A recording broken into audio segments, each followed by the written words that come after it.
Operation Sindoor సమయంలో పాకిస్తాన్లోని 70కి పైగా సైనిక పోస్టులు, ఉగ్రవాద లాంచ్ ప్యాడ్లను ధ్వంసం చేసినట్టు బీఎస్ఎఫ్ ప్రకటించింది. సరిహద్దు వెంట వివిధ ప్రాంతాల్లో పాక్ రేంజర్ల షెల్లింగ్ ను సమర్థంగా తిప్పికొట్టినట్టు వెల్లడించింది. లాంచ్ ప్యాడ్లు, సైనిక పోస్టులను ధ్వంసం చేసిన వీడియోను బీఎస్ఎఫ్ విడుదల చేసింది. పాక్ భూభాగంలోకి కిలోమీటర్ల దూరం చొచ్చుకెళ్లిన క్షిపణులు, ఫిరంగులతో దాయాది సైనిక శిబిరాలను నామరూపాలు లేకుండా చేసినట్టు తెలిపింది.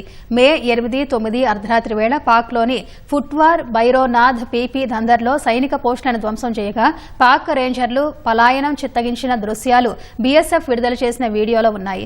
Tipu, Mumtaz complex, Jamil, Saidavali, Umran Wali bunker, Chumbian, Chaprar forward పోస్టులు బీఎస్ఎఫ్ దాడుల్లో దెబ్బతిన్నాయి.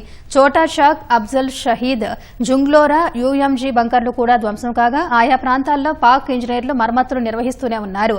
ఈ ఆపరేషన్లలో బీఎస్ఎఫ్ మహిళా సిబ్బంది కొన్ని సరిహద్దు అవుట్ పోస్టులకు నాయకత్వం వహించారని వెల్లడించింది.